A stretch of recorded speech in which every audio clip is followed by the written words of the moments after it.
Fala galera, sejam bem-vindos ao KiwiCast, o podcast da KiwiFi. Eu sou Carol Vilas-Nova. Eu sou o Marcelo Gualberto. E pra você que ainda não conhece o KiwiCast, é o podcast que traz toda semana pessoas que fazem dinheiro através do marketing digital. E hoje nós estamos com uma convidada de peso nesse podcast, né, Marcelo? Será que essa mesa vai aguentar? I don't know. Olha só, a nossa convidada de hoje é mentora de palestrantes e uma das maiores autoridades quando o assunto é comunicação e oratória, gente. Está há mais de 15 anos no mercado de educação e 7 anos no mercado digital. Foram mais de 50 milhões faturados e só no ano passado mais de 14 milhões de reais. Galera, ela transformou mais de 10 mil alunos em palestrantes memoráveis e hoje chegou a nossa vez de ter aulas privilegiadas com quem, Marcelo? Chegou a nossa vez. Você quer saber? Chama pra nós. Vem Seja pra muito cá. bem-vinda. Tati De Angela. Aê! E aí, uma honra estar aqui com vocês, viu? Uma honra nossa te receber aqui no nosso KiwiCast. É verdade. Obrigada. E Tati, pra já começar com o pé na porta, olha só, a gente sabe que você tem uma trajetória marcada por grandes conquistas nesses últimos 15 anos. A gente tem aqui um dossiê seu, cara. Tem aqui, ó. Ela tem experiência com treinamentos, vendas, liderança, produtividade. Por isso que a Carol tá perguntando se a mesa ia aguentar, porque tá pesado o podcast hoje, hein? Pesado. Então eu queria entender, Tati, como é que você se tornou, durante nesse período, uma das principais referências quando o assunto é comunicação e oratória? Legal esse tema, né? A gente estava até conversando um pouquinho na hora do almoço sobre isso e uma das coisas que eu sempre falo é que nas nossas fraquezas se esconde a nossa maior fortaleza. E foi assim que a comunicação chegou até mim, porque era a minha maior fraqueza. Eu era uma pessoa extremamente tímida, mas assim, bicho do mato. Não era qualquer timidez, não. Era bicho do mato mesmo. Não dá pra imaginar. Não dá, né? Todo mundo fala isso. Só quando alguém me conhece lá atrás que fala, eu consigo ver claramente a transformação. E por que teve essa transformação? Teve um momento de virada, que foi o momento que eu estava na faculdade. Até então eu era anônima, eu não perguntava nem sequer uma dúvida que eu tinha. Eu ia com dúvida para casa. Na chamada da escola, eu me lembro direitinho que, geralmente, os tímidos, eles têm uma necessidade de agradar outras pessoas, né? Então, assim, a gente tem muito medo do julgamento e tal. E aí, quando o professor ia fazer chamada na escola, eu ficava pensando, será que é mais descolado falar presente, tô aqui, professor, eu... Qual será que é melhor? E na hora que ele chamava o meu nome, eu não sabia qual deles eu falava. E aí eu ficava...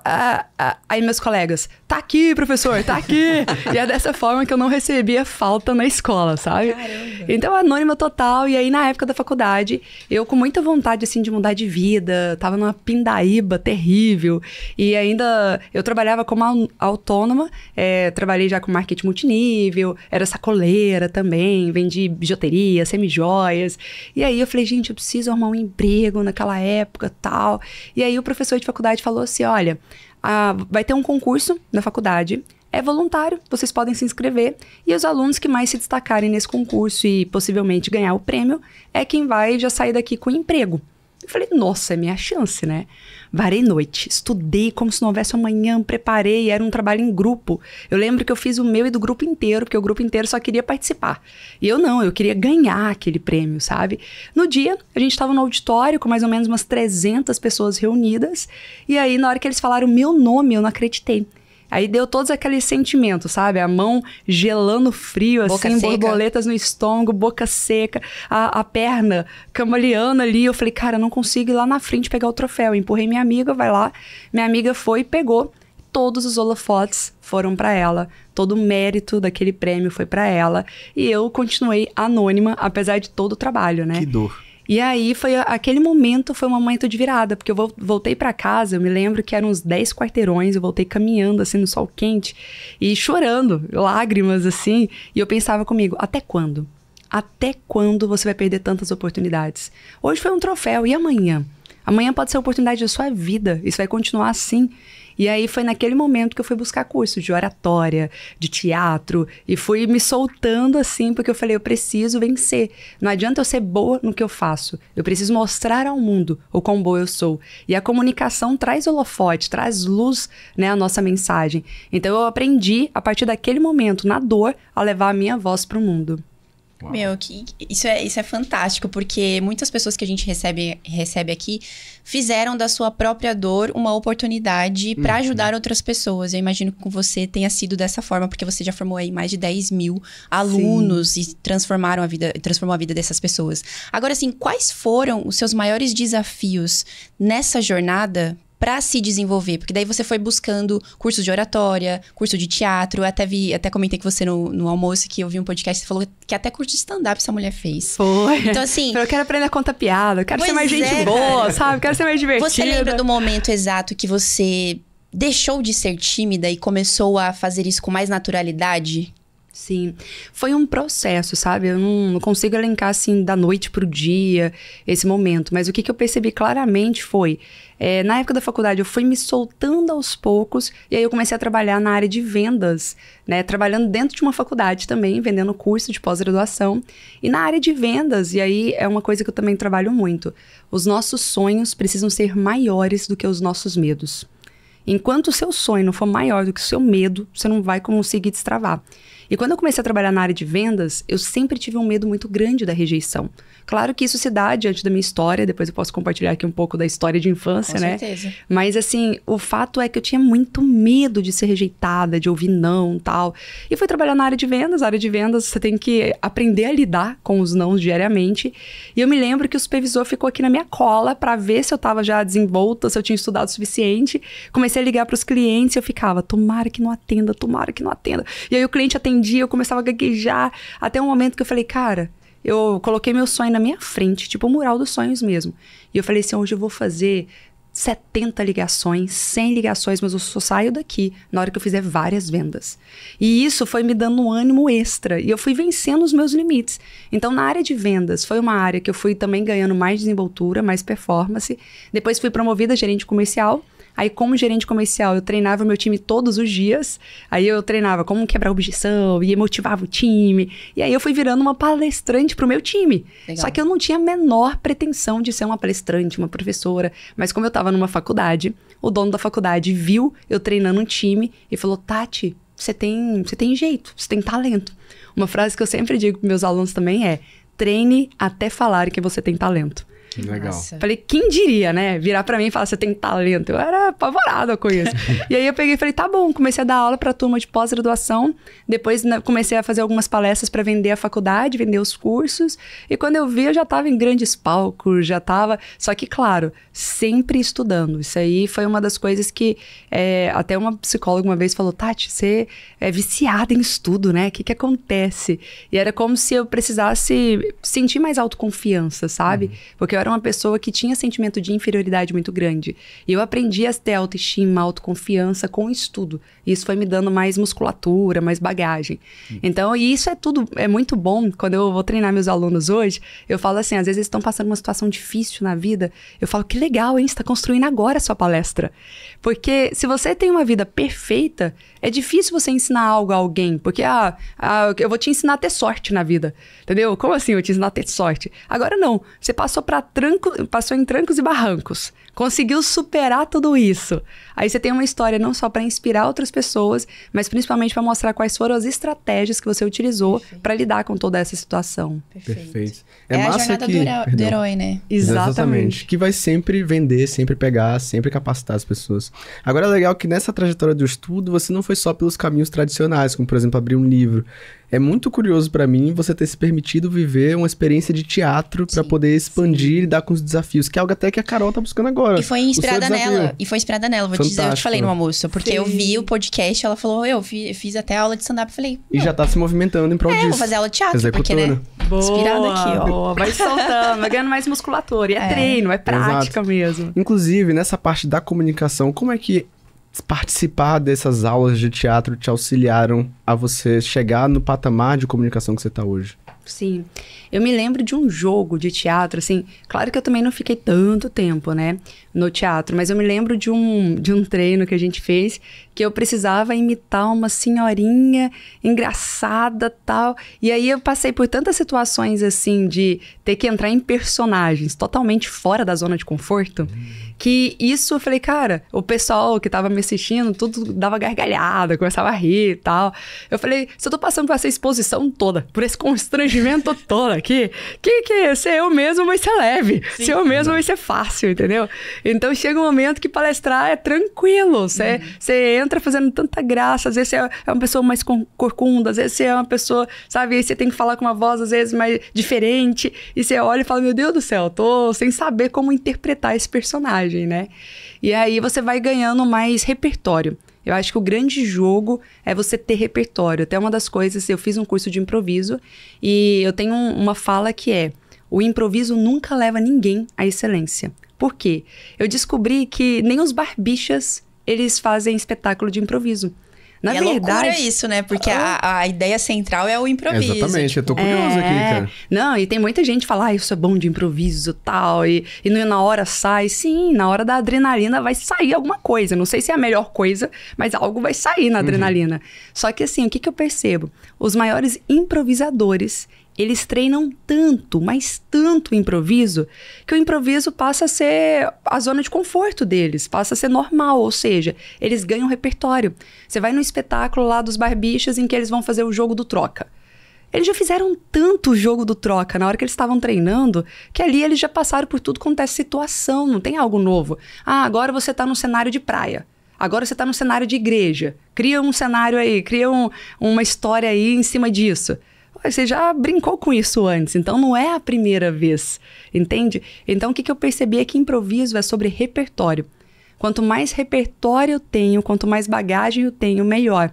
Por que eu fui ganhando confiança para participar de várias entrevistas? Fui pra Globo, SBT, aí o pessoal falava, Tati, mas como assim? Não é só palestra que você ensaiou, não é só palestra que você já sabe o discurso. Como que você vai pra lá, você não sabe nem o que a pessoa vai perguntar e você vai ali, né, de certa forma tranquila, porque o frio na barriga sempre tem. Inclusive, continuo, né, com frio na barriga. Mas assim, como que você vai lá e consegue sair bem, sem gaguejar, tal? É porque lá geralmente eles perguntam sobre a nossa história. Então, a minha história eu entendo, eu confio. Eles vão perguntar sobre o tema que eu domino. Então, comunicação ou produtividade são áreas que eu estudo muito, que eu dou muita palestra. Então, eu tenho repertório para falar. Às vezes, você vai mudar a ordem das coisas. Mas aquilo eu tenho repertório suficiente. Agora, se me perguntar alguma coisa de política, alguma coisa que eu não li, eu não sei falar com toda confiança, assim, que não faz parte da minha base, eu vou começar a atropelar aqui, a falar nada com nada, tal. E isso acontece com todo mundo. Então, se você for ver, essa pessoa é boa para falar de improviso. Convive com ela. A mesma coisa que ela falou numa entrevista é o que ela fala no dia a dia dela. Então, não é improviso, sabe? E aí as pessoas falam, não entendo por que eu não sei improvisar. Ninguém sabe improvisar do zero. Todo mundo sabe improvisar quando tem uma preparação antes. É legal você trazer esse ensinamento. Isso aqui é um grande ensinamento. Se você estiver atento, você vai pegar. Porque muito da dificuldade de quem entra no digital, por exemplo, é saber o que fazer, quando fazer, sem nem ter tentado ou testado alguma coisa. E o teste e a tentativa, no final das contas, é a criação de repertório. Isso. Você tá criando ali lastro para poder depois analisar os dados e melhorar e etc e tal. Então, você trazer isso pra gente é sensacional. Principalmente até pra quem quer aparecer, quer gravar vídeos ou etc e tal. E nunca nem se dispôs a isso, mas tem medo. Como perder o medo? Cara, perder o medo... Eu tenho aprendido que perder o medo é que se colocar em campo. Não tem outra situação, não é isso, Tati? Eu sempre falo assim, olha, a melhor forma de você se destravar é entrando em movimento. O entrar em movimento, ele extermina qualquer trava. Por quê? Porque se você não tiver vergonha do seu primeiro vídeo, ou é porque você demorou demais para começar e perdeu o time, ou é porque você não melhorou nada. É natural a gente ter vergonha do meu primeiro vídeo. Quando eu dou minhas palestras, eu mostro o meu antes e depois, o pessoal da gargalhada. Eles falam, cara, não pode ser. Sabe, uma voz infantilizada, uma voz insegura. Sabe, até a forma como eu falava as coisas parece que não tinha tanto nexo. E como que, nossa, Tati, hoje você tem uma linha de raciocínio legal. Como que hoje você desenvolve uma voz mais grave, mais confiante. Tudo isso é treino. É uma junção de vários componentes, né? Fiz fono, são vários exercícios de comunicação, de oratória, que hoje eu ajudo os nossos alunos a fazer tudo isso e que faz parte de uma comunicação muito mais convicta, sabe? Agora, você até comentou aí, eu gostaria que você tocasse nesse assunto, se for confortável pra ti, que você tinha um complexo de inferioridade, né? E você teve algumas situações na infância. E, cara, eu hoje te ver como uma das maiores referências em comunicação e oratória e treinadora de palestrantes, é uma puta de uma história de superação. Então, queria que você trouxesse isso pra gente, porque o processo, as pessoas não enxergam o processo, as pessoas enxergam o que tá lá no palco, mas elas não fazem ideia do que a pessoa passou para estar nesse nível. Então, o que você teve que superar nesse campo, né, nessa área da sua vida, que fez você ser uma mulher forte e conseguir continuar apesar das dificuldades? Sim, e as dores nos fortalecem, né, também. Tem uma parte da história que eu não lembro, mas minha mãe me conta, porque minha mãe engravidou de mim com 19 anos. Então ela foi expulsa de casa na época, minha avó não aceitava que uma filha solteira engravidasse e tal. E ela passou fome, passou por muitas necessidades da gravidez e pensou várias vezes em abortar. Hoje, estudos de psicologia mostram que a criança já sente tudo isso na barriga, né? Mas eu nunca me deixei levar por isso, tal, sempre soube. Mas o grande marco na minha história foi quando eu fiz 11 anos. Que do nada, eu falo que a minha mãe foi minha primeira grande palestrante memorável. Do nada, eu chego em casa certa vez, e era uma casa bem simples, assim, telha Eternit, foi construída pelo meu pai, que não era pedreiro. Então ele construiu um negócio bem de improviso mesmo, no quintal do meu avô, porque os filhos que casavam não tinham dinheiro para comprar um lote, para construir uma casa que fazia no quintal mesmo, né? Uhum. Então fez um barracãozinho ali, bem simples, tal, rebocado. E aí eu cheguei em casa, minha mãe falou assim, Tati, senta aqui que eu quero te contar uma história. Falei, é maravilhoso ouvir histórias, né? Beleza, sentei lá. E minha mãe foi me contar a história de uma menina que ela descobriu que tinha 2 pais. Um pai era muito pobre e o outro pai era muito rico. Esse pai muito rico, ele morava assim numa casa de 3 andares, que parecia um castelo, tal. E aí a filha conheceu o pai rico e passava as férias na casa dele, tinha muito carinho, muito amor dos 2 pais e viveram felizes para sempre. História de filme, assim. Eu ouvi aquela história e falei, nossa, eu nunca vi essa história na Disney, mãe. De onde que é essa história? E ela virou pra mim e falou, essa é a sua história. Oh, até arrepiei. Ela falou desse jeito? Desse jeito. Como assim? Eu falei, muito palestrante memorável, muito. Né? Porque aí eu peguei na hora, eu olhei assim, eu falei, cadê o pai rico, então? Que o pai pobre, né, pelo cenário, já sei que eu tenho. E aí ela pegou e falou assim, eu quero te apresentar o seu pai rico, né? Ele é um grande empresário, um grande executivo, tal.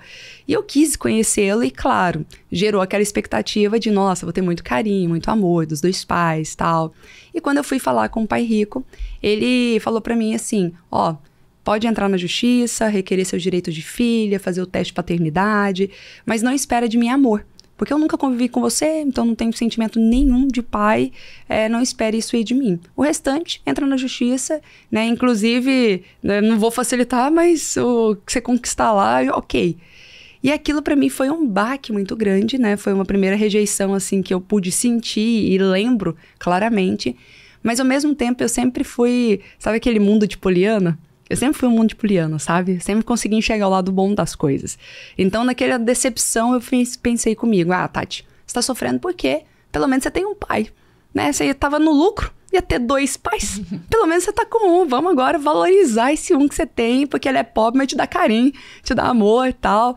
E ao mesmo tempo também veio aquele sentimento, porque eu sempre fui uma pessoa muito... Isso até hoje. Se alguém, às vezes, não me dá muita atenção, eu falo assim, um dia você vem aqui pra conversar comigo, um dia você vai me valorizar. E esse sentimento acho que veio ali, que eu falei, um dia esse pai biológico vai ter orgulho de mim. Um dia ele vai ouvir falar do meu nome. E isso me deu até mais força, sabe? Pra lutar, pra construir as coisas e tal. Passaram alguns meses desses acontecimentos, o meu pai de criação, que ele era um policial militar, ele foi assassinado com 6 tiros. E daí, naquele momento eu falei, cara, agora eu fiquei sem nenhum pai mesmo, né? Pra quem tava com 2, agora não tem nenhum. Só que foi um momento, assim, muito trágico, não só pela forma como ele foi assassinado, mas a gente recebeu algumas ameaças em casa, porque foi por queima de arquivo, policial militar. Então, assim, foi um momento de muito medo, de muito pavor lá em casa. Minha mãe estava desempregada nessa época, então ela também... A gente passou por situações, assim, de ter que escolher entre andar de ônibus e comer. Porque a gente não tinha dinheiro pros 2, sabe? E foi uma fase muito difícil. Só que foi uma fase que eu peguei, falei assim, eu vou lutar com unhas e dentes pra cuidar da minha mãe, sabe? Esse era o meu porquê naquele momento. E foi ali que eu comecei, inclusive, a trabalhar em marketing multinível. Foi ali, minha avó tinha... Ela vendia Avon de porta em porta. E ela me dava umas amostrinhas usadas da Avon pra eu brincar. eu comecei a sair vendendo as amostrinhas usadas, algumas vencidas, né? Eu descobri, depois me falaram assim, você sabia que depois que vence ainda vale 1 ano, tal? Eu usava esses argumentos. Enfim, aí eu comecei a empreender ali com meus 11 anos de idade, sabe? Mas foi um momento de muita virada, assim, de muito crescimento. E eu falo que ali me formou bastante, porque eu amadureci, 10 anos em 1 ano. E foi muito importante até hoje. Minha mãe fala, nossa, Tati, você foi realmente um pilar importante, porque eu lembro que a gente começou a vender Nippon Flex e a gente saía para vender os colchões. E eu não sei se vocês conhecem, mas é um colchão caríssimo. Sabe, pra minha realidade, eu não tinha condições de ter um colchão daquele nunca. Como que eu ia vender um negócio que, né, pra mim já era caro aquele negócio. E eu lembro que a minha confiança, a minha vontade de vencer era tão maior do que o meu medo, que eu e minha mãe pra vender o colchão. A gente visitava a casa de pessoas que tinham dinheiro para isso. E aí minha mãe ficava caladinha assim do lado e eu fazia demonstração. Imagina eu com uns 12, 13 anos fazendo demonstração do colchão. Aí eu lembro que tinha umas demonstrações assim que você colocava água com limão, colocava feijão para mostrar separando a gordura, assim, que era magnético e tal. E eu fazia demonstração e explicava. E eles davam um portfólio assim, eu ia folheando esse portfólio. Até eu tenho curiosidade para me ver com 12 anos fazendo essas vendas e minha mãe caladinha do meu lado, assim, ela só entrava na hora do fechamento, que aí os cálculos já eram muita coisa pra mim, né? Como que você ia parcelar, não sei o quê, minha mãe entrava nessa hora.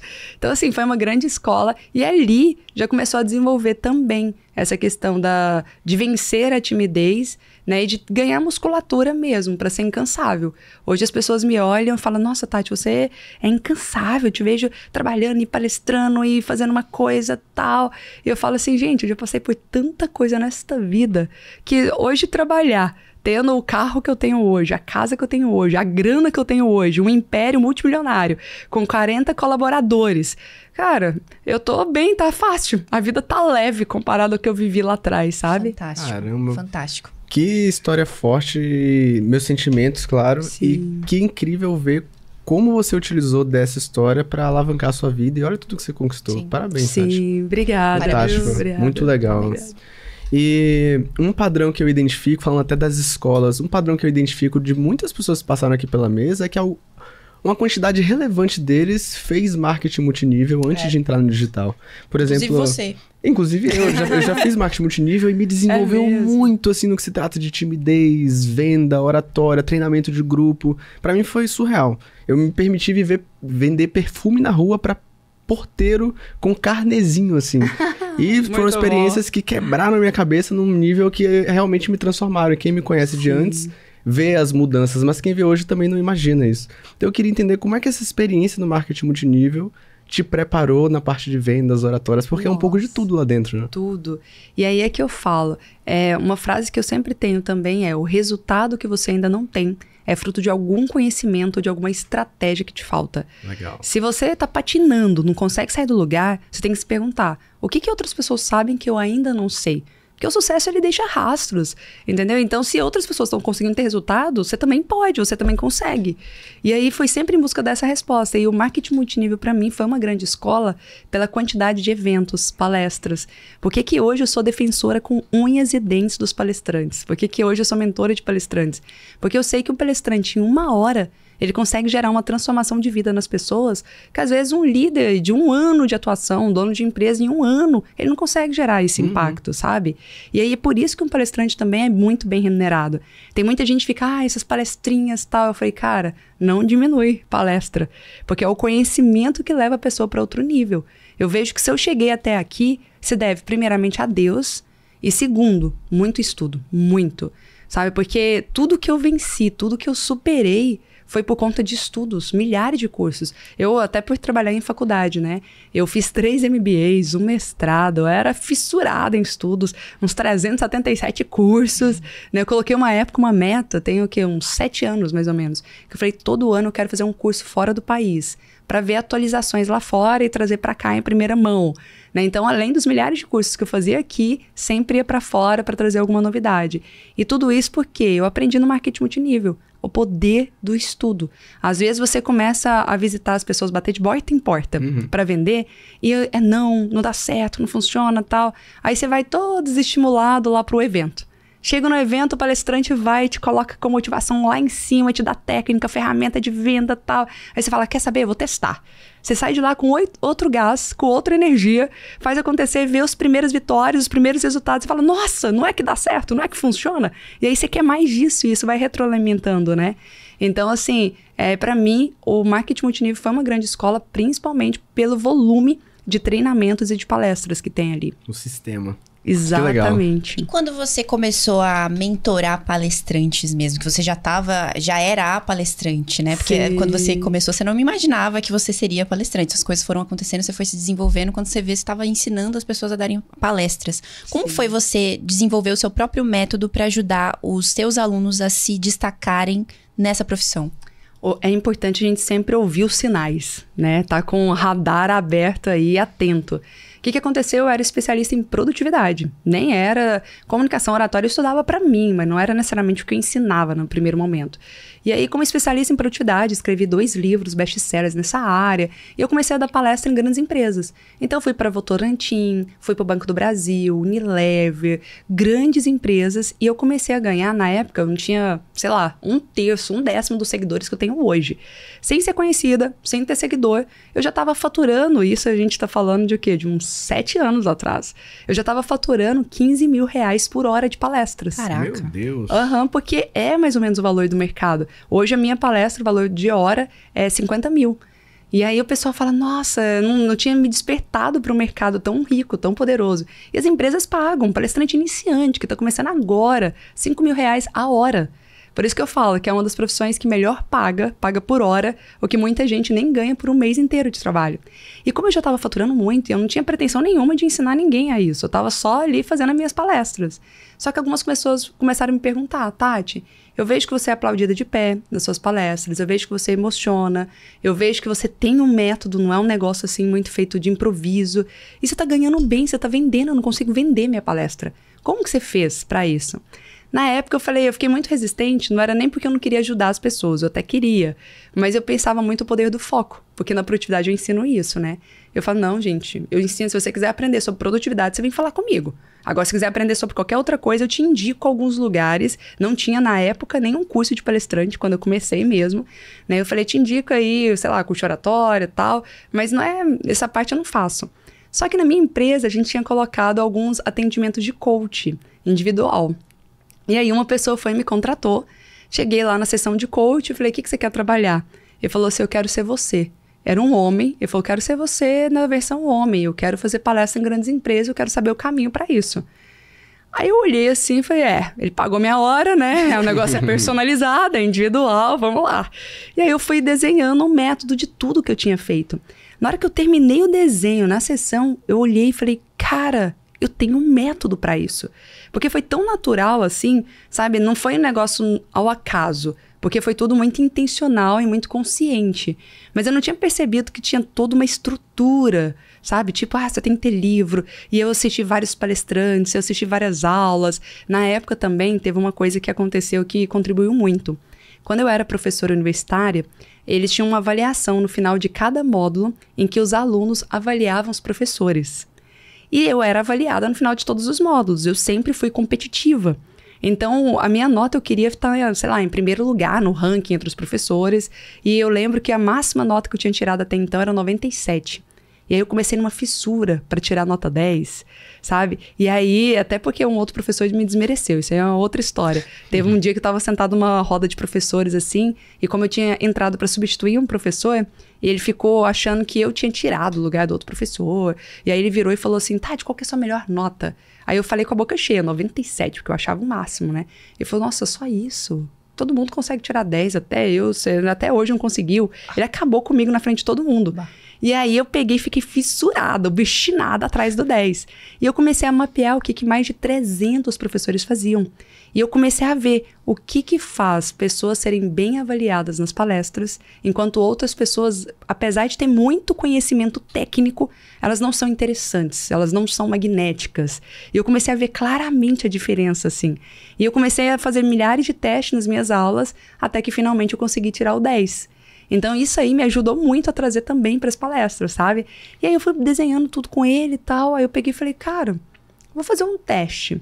Fiz um disparo de e-mail, nessa época eu já estava no digital. Fiz um disparo para a lista que eu tinha que me seguia por conta da produtividade, só que todo mundo já me via como palestrante, porque o tempo todo eu estava nos palcos.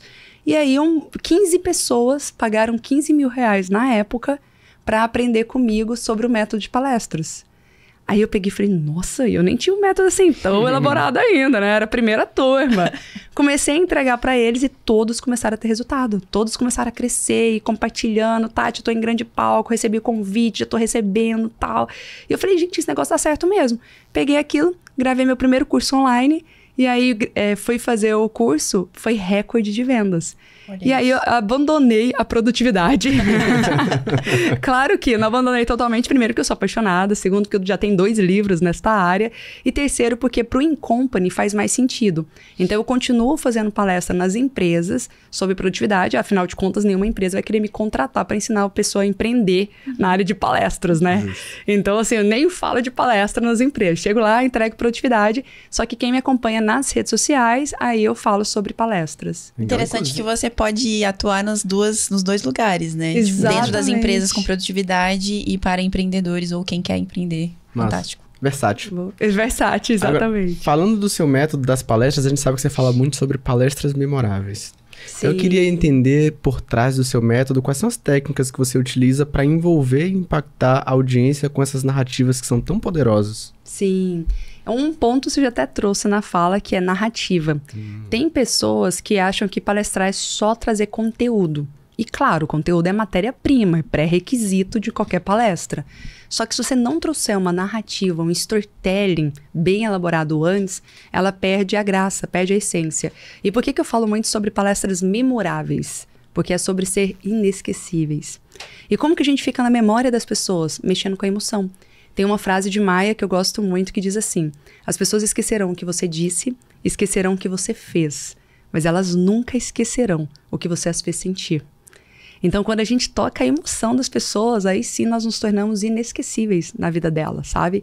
E é muito isso que eu trabalho dentro da palestra. Então, assim, primeiro, a palestra ela precisa ter 2 componentes que às vezes as pessoas negligenciam um deles. Tem que ter história. A sua história de preferência. Claro, Tati, minha história de vida inteira? Não. Tem partes da minha história que, por mais emocionantes que sejam, eu não trago em nenhuma palestra minha. Porque ela não tem nexo com o conteúdo que eu vou trazer. Então, tem que ser um trecho da sua história que faça sentido com a mensagem que você quer transmitir. Além de ter o storytelling, ela tem que ter o conteúdo, que é o método. O método é o passo a passo, é o como a pessoa pode chegar nisso. Porque senão vira aquelas histórias de marketing multinível, que é maravilhoso, mas é um testemunho, não é uma palestra. Verdade. É um testemunho, é uma inspiração, um testemunho de igreja, por exemplo. Né? Não há nada de errado, só que não é uma palestra.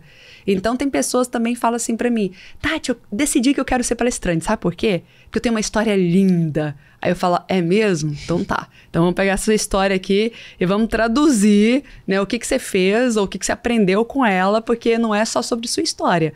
Uma das coisas que eu sempre bato na tecla é: nunca é sobre mim. Sempre é sobre a transformação que eu vou gerar na vida de outras pessoas. Essa clareza a gente tem que ter. Então, quando a gente une a história com o método, aí a mágica acontece. Só que aí as pessoas às vezes trazem de forma solta, sabe? O storytelling, método, fica meio solto. E aí é onde eu construo o roteiro. Aí a gente criou o roteiro memorável, que ele é feito em 5 passos. Tem que ter uma abertura impactante. Então, por exemplo, lá no QIFI Festival, né, a gente já pode trabalhar isso aí, ó, toda palestra. Tem que ter uma abertura impactante. Porque é a primeira impressão. Se eu já começo falando muito, mas não falando nada, eu não consigo prender a atenção das pessoas. Ainda mais nos eventos de marketing digital, que as pessoas adoram fazer networking. Então, elas às vezes, né, negligenciam a importância do conteúdo ali em si. Como é que eu entro no palco e faço as pessoas quererem ficar me ouvindo, em vez de ir lá tirar foto com alguém, fazer um network lá fora, pela abertura impactante. Existem N maneiras de você atrair a atenção da pessoa logo de primeira.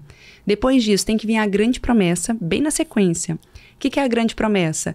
É uma manchete, é uma headline, que em uma frase você vai mostrar por que vale a pena você me ouvir nesta palestra.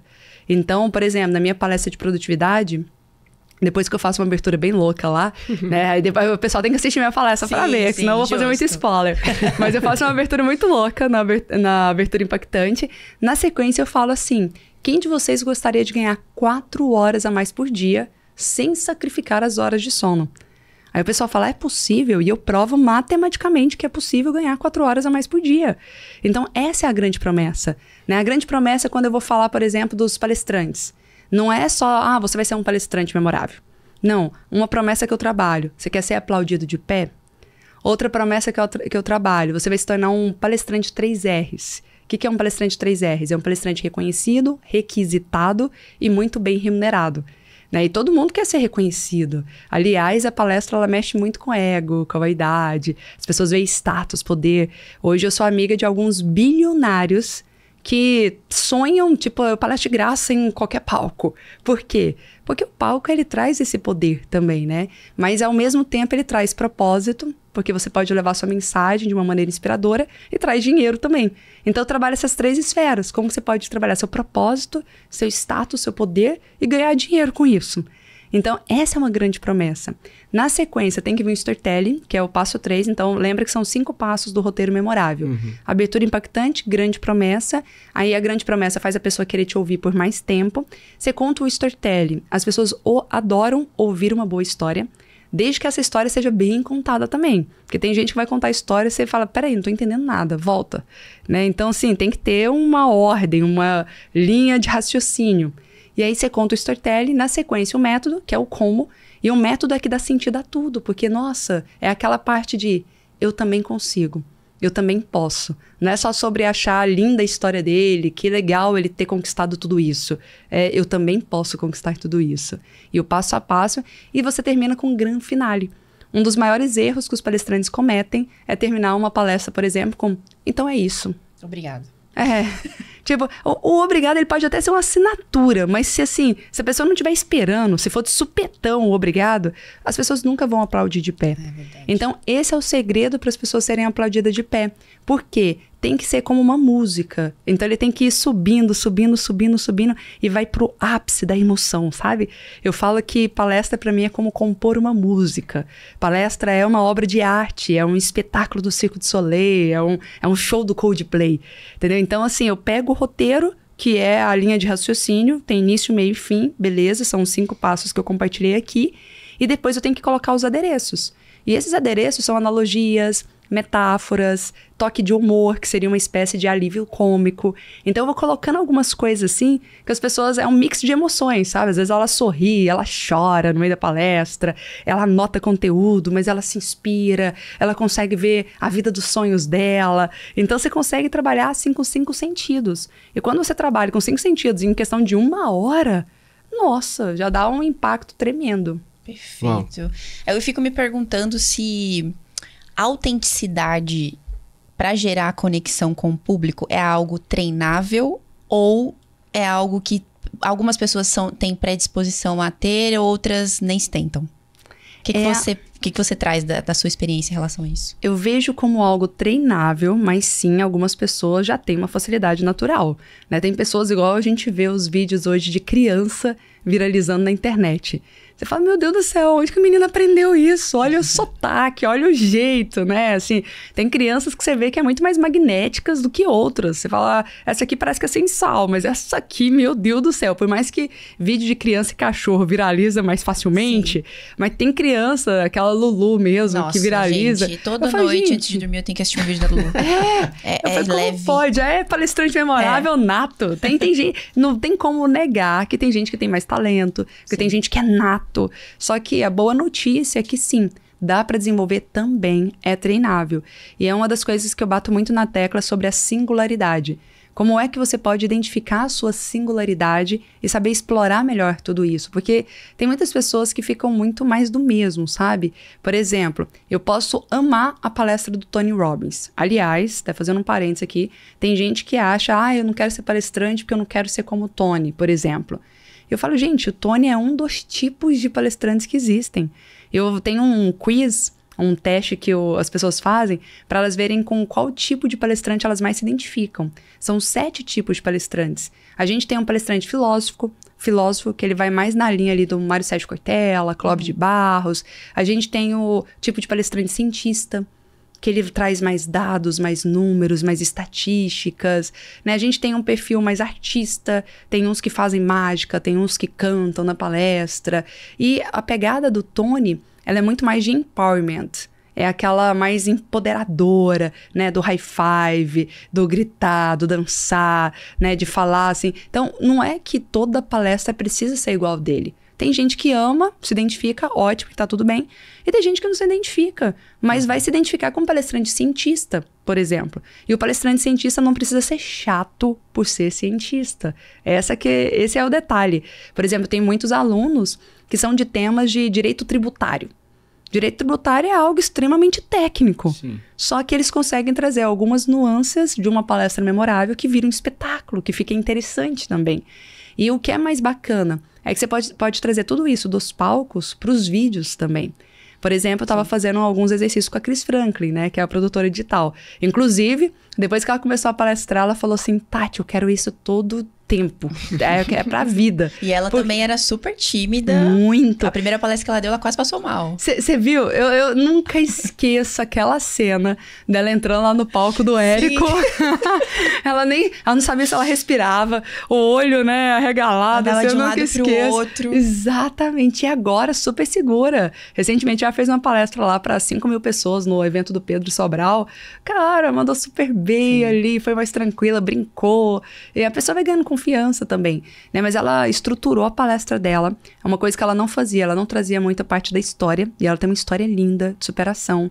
A gente começou a trazer a parte das histórias. Foi onde as pessoas se conectaram muito mais. Porque as pessoas geram um ponto de identificação total, sabe? E aí ela pegou e falou, Tati, é a melhor forma de você captar lead qualificado. Numa era em que o valor do lead está cada vez mais caro.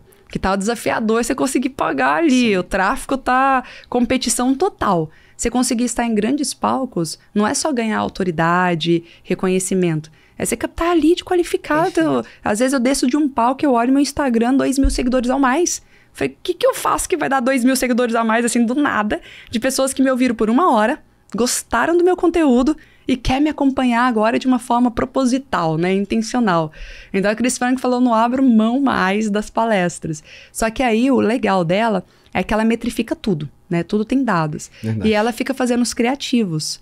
E aí ela falou, Tati, comecei a testar algumas coisas das palestras, porque a gente trabalha tudo, né, desde entonação de voz, velocidade da fala, gestos, tem uma série de questões que vai compondo ali. E ela falou, comecei a trabalhar algumas coisas e fazer milhares de testes nos criativos. E ela percebeu que consegue reduzir o valor do lead. E atrair leads mais qualificadas só aplicando algumas nuances do palestrante memorável. Olha isso. Entendeu? Surreal isso, né? Surreal. Isso muda totalmente a percepção que a galera, muita gente tem hoje em dia de eventos de digital, por exemplo. A galera tá meio saturada de palestra. Mas será que se os palestrantes estivessem bem intencionados, com a técnica certa, com o conteúdo todo voltado para envolver aquela audiência, essas pessoas teriam a mesma opinião? Talvez. Nossa. Acho que não. Você falou tudo agora. Porque eu consigo perceber claramente como eu vim do mercado corporativo e eu tive acesso a muitos palestrantes que ganham a vida com palestras. Inclusive, muitos deles nem vieram para o digital por falta de tempo. Não é nem porque não querem, porque assim, o digital ele proporciona uma escala sem precedentes, né? A gente perde tempo de não vir pro digital. Só que no caso desses palestrantes, eles estão assim, bombando tanto no corporativo que eles sequer têm agenda para investir tempo.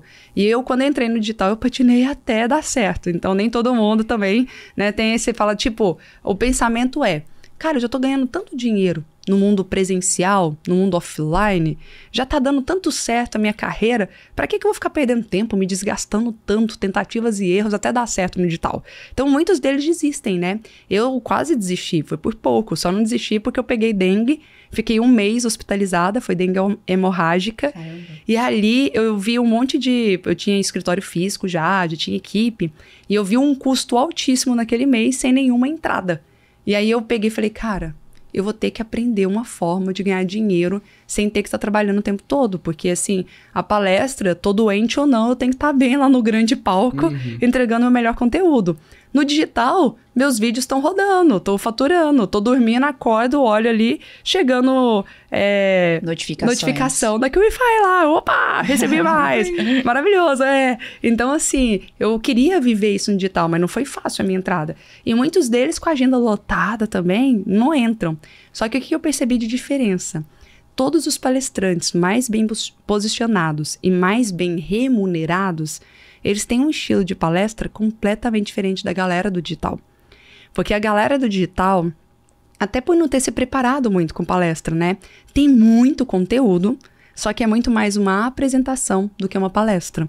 Qual que é a diferença, Tati? A apresentação a gente tem apresentação de relatório, apresentação de TCC, apresentação de monografia. Quem é que pagaria feliz para assistir uma apresentação de monografia? Ninguém! Pode ter conteúdo tanto que for, mas é chato pra caramba. E aí, muita gente vem pro digital desse jeito, faz uma apresentação. Então, ele tem um conteúdo fantástico, só que a maneira como ele transmite esse conteúdo fantástico não é tão... fantástico assim. Não é tão fantástico assim, exatamente. Exato. Tati, você não sabe como pra mim e pra Carol é prazeroso estar aqui batendo esse papo com você, porque estando na frente das câmeras aqui faz com que volta e meia a gente tenha de se colocar em situações de, por exemplo, fazer uma palestra para QIFI. E é um desafio para nós. É um big desafio. É um big desafio. Então, é uma puta oportunidade que a gente tem de aprender junto com você. Não só a audiência, mas para nós é um grande aprendizado. E eu gostei muito que você tocou dos 5 pilares de uma palestra. Inclusive, na parte 3, que é a parte do storytelling, não é? Como é que você faz para, dentro de um roteiro, você conseguir escolher quais histórias eu vou contar e como contar essas histórias? Ótima pergunta. Geralmente eu começo, até quando eu vou construir isso junto com os nossos alunos, a gente começa primeiro pelo método, depois a gente volta para a história. Então, por mais que o método venha depois, né? Então eu falo assim, olha, qual é a transformação que você quer gerar para a vida da pessoa? Eu quero, sei lá, igual tem uma aluna nossa que é a Luísa Vono, que ela ensina a mulher a conquistar o homem dos sonhos, né? Então eu falo assim, qual que é a transformação? Eu quero ajudar a mulher a ter mais autoestima para conquistar o homem dos sonhos. Beleza. Qual que é o passo a passo para isso? Passo 1, tal, ela cria um método. Criou um método, eu falo, qual parte da sua história que tem a ver com isso aqui, que te fez chegar neste método, que te fez descobrir. Então, primeiro a gente vê o método que ela quer ensinar naquela palestra, para depois achar um trecho na história que faz sentido com isso. Por exemplo, essa história que eu contei de como que eu venci a timidez, é uma história que por muitos anos eu não contava. Muitos anos. Eu nem lembrava direito dessa história. Por quê? Minha palestra era de produtividade até então. Na palestra de produtividade, eu não precisava contar como eu venci a timidez. Meu foco era em produtividade. Então, qual é a história que eu conto na minha palestra de produtividade? São 2 histórias. Eu conto a história do meu primo Murilo, que é uma história de quando eu tinha 7 anos de idade. Mas, basicamente, vai ficar sem graça agora, porque eu não vou contar todo o storytelling, senão vai ficar longo. Mas na palestra fica lindo. Porque, aliás, ele vira meu vilão, assim. O pessoal, um dia no final da palestra, né, uma pessoa falou, eu tenho uma dúvida. Eu pensei, nossa, é uma dúvida sobre produtividade e tal. Eu falei, fale a sua dúvida. Aí eles falaram, o que aconteceu com o seu primo Murilo? Eu falei, não, tá de brincadeira, né? Eu brinco, assim, eu coloco ele como vilão. Mas, basicamente, Murilo tirava uma nota melhor na escola do que eu, estudando menos. E aí eu ficava indignada, a gente começou uma competição e tal, e a pergunta linkada à produtividade é, como é que ele tinha mais resultado trabalhando menos? Eu já engajei, nem conheço muito a história. Aí, tá vendo? Eu já fiquei querendo saber aqui como. Saber os detalhes e tal. Então, e aí eu vou construindo toda a palestra em cima disso, com uma história de 7 anos. E a segunda história que eu conto é como que eu saí de um salário de R$500 para um salário de 50 mil reais trabalhando na faculdade, usando todas as técnicas da produtividade. Então, eu conto só essas 2 histórias lá que tem muito a ver com produtividade. Nunca contei essa da timidez, tal, do troféu, nem lembrava. Aí até um dia, quando eu me posicionei como mentora de palestrantes, que uma pessoa falou, Tati, eu quero que você faça uma palestra de comunicação. Eu não tinha palestra pronta de comunicação. Aí eu fui fazer esse desenho. Falei, tá, o que eu ensino meus alunos? Fui anotando. Aí eu falei, tá, mas antes disso tem uma etapa. Perder o medo de falar em público. Porque muita gente não vai nem pro nível que eu quero ensinar, porque é travado. Aí na hora que eu fui ver, eu falei, gente, que história da minha vida. Aí tem um exercício que eu faço com os meus alunos, deles construírem a linha do tempo da vida deles. É um momento, assim, que os alunos choram, se emocionam. Eu falo que é um momento terapia, sabe? Que aí eles vão lembrar de vários momentos da história deles. E quando eles não lembram muito, eu falo, chama sua mãe, sua avó, seu pai para conversar, seus irmãos, e vão lembrando de história. Não é gostoso? Quando a gente tá em casa, assim, e um começa a contar história engraçada, inusitada, triste um do outro. E aí você começa a saber de histórias que você nem sabia que você tinha essa história. E você fala, nossa... É mesmo, tirou isso aí do fundo do baú e tal, é muito gostoso. Falei, vamos construir o repertório das histórias. Então a gente faz uma linha do tempo das histórias e vê qual que faz sentido você usar em dados momentos. Eu aplico isso em todas as minhas lives. Por exemplo, o tema da live de hoje é como eu entrei no digital. Aí eu falo, tá, vamos lembrar de todo o storytelling de quando eu entrei no digital. Aí eu lembro da história, desenho a história, porque tem os 5 passos de contar a história também. Aí eu desenho a história e linko com o tema. Aí fica muito mais interessante.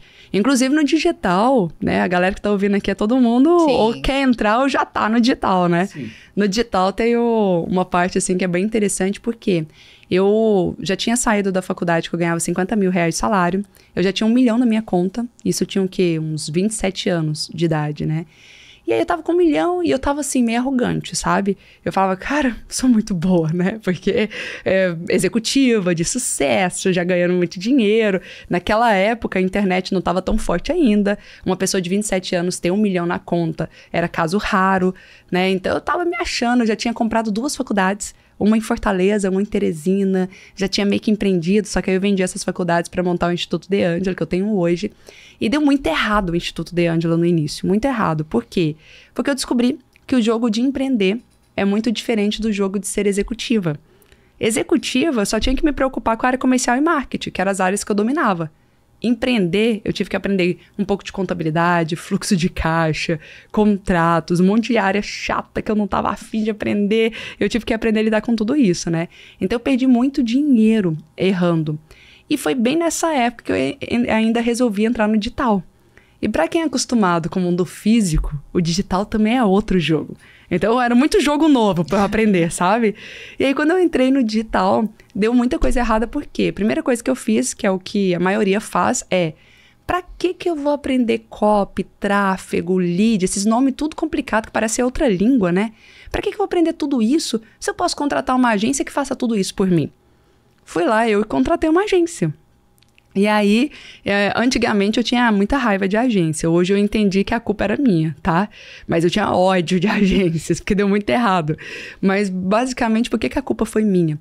Porque eu tentei terceirizar. As pessoas, quando contratam uma agência, assim como contratam, às vezes, um coprodutor, tal, elas falam assim, bom, tô te pagando, faz tudo aí, me esquece, não me chama aqui não, deixa eu fazer minha vidinha normal aqui, ó, e aí você faz. E era mais ou menos isso. Eu delargava, eu não delegava não, eu delargava. Falava, paguei a agência se vira lá, eu nem entrava no meu Instagram pra ver post, eles cuidavam de tudo, assim, eu não participava de nada. E aí foi dando muito ruim, inclusive algumas gravações que eu fiz, eles perderam os vídeos, perderam as gravações, e aí já não tinha muito tempo para isso mesmo, tal. Aí eu lembro que eu paguei para eles 50 mil reais e perdeu os 50 mil reais.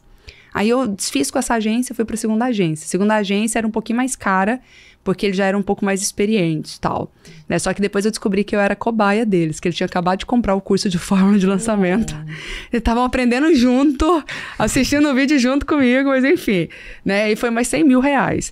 E tipo, Tati, como é que você dava 50 mil, 100 mil assim? Primeiro, o que é 100 mil reais para quem vai ganhar 1 milhão, né? Era essa venda que eles faziam para mim.